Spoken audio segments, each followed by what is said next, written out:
শ্রীমদ্ ভাগবত গীতা পঞ্চম অধ্যায়। এই অধ্যায় হল কর্মসন্ন্যাস যোগ অধ্যায়। এই অধ্যায়ের 12তম শ্লোকের ব্যাখ্যা আগের পর্বে কিছুটা করা হয়েছিল। বাকি ব্যাখ্যা এই পর্বে শুরু করছি। ওম নমঃ ভাগবতে বাসুদেবায়।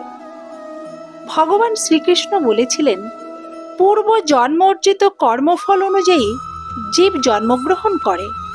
সেজন্য পূর্ব জন্ম অর্জিত কর্মফল এবং নবজন্মের নতুন কর্মগুলি মানুষকে করে যেতে হয়। ফলের ইচ্ছা ও আসক্তি না থাকায় কর্মযোগের সকল কর্ম অকর্ম হয়ে যায়। নিষ্কামভাবে কৃত কর্ম পুরাতন সঞ্চিত কর্মফল নষ্ট করে দেয় এবং নতুন কোনো কর্মফল আর সৃষ্টি করতে পারে না। এভাবে যোগীর পুনর্জন্মের কারণটিও শেষ হয়ে যায়। ভগবান শ্রীকৃষ্ণ বলেছেন, কর্মফল 4 প্রকার।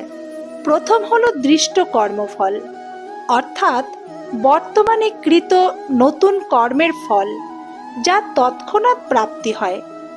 দ্বিতীয় হলো অদৃষ্ট কর্মফল, অর্থাৎ বর্তমানে কৃত নতুন কর্মের যে ফল সঞ্চিত হচ্ছে তা পরে ইহলোকে বা পরলোকে প্রাপ্তি হবে। তৃতীয় হলো প্রাপ্ত কর্মফল, অর্থাৎ পূর্ব জন্মের কৃত ফল অনুযায়ী এখন যে ফল পাওয়া গেছে সেটাই, যেমন এই শরীর, জাতি, বর্ণ, ধন সম্পত্তি প্রভৃতি। চতুর্থ হলো প্রাপ্তব্য কর্মফল, অর্থাৎ পূর্ব জন্মকৃত কর্মের ফলরূপে ভবিষ্যতে যে অনুকূল প্রতিকূল পরিস্থিতিগুলি আসতে পারে সেগুলিকে বলা হয়েছে। এই 4 প্রকার কর্মফল ত্যাগের অর্থ দৃষ্ট কর্মফলে আগ্রহ না রেখে সুখী বা দুঃখী না হওয়া। অদৃষ্ট কর্মফলের ত্যাগ কোনো কিছুতে আশা না রাখা।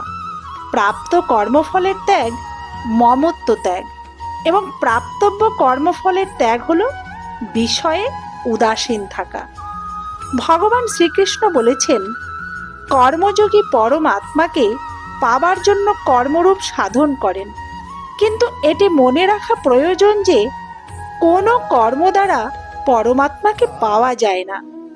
পরমাত্মা প্রাপ্তির আশায় যে সাধনা, সেই আশাযুক্ততাই হলো আসক্তি।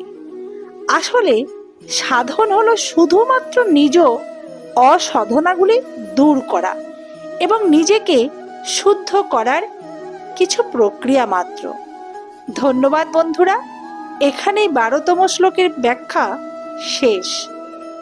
আমার চ্যানেলটি ভালো লাগলে অবশ্যই সাবস্ক্রাইব করবেন। লাইক, কমেন্ট ও শেয়ার করতে ভুলবেন না যেন।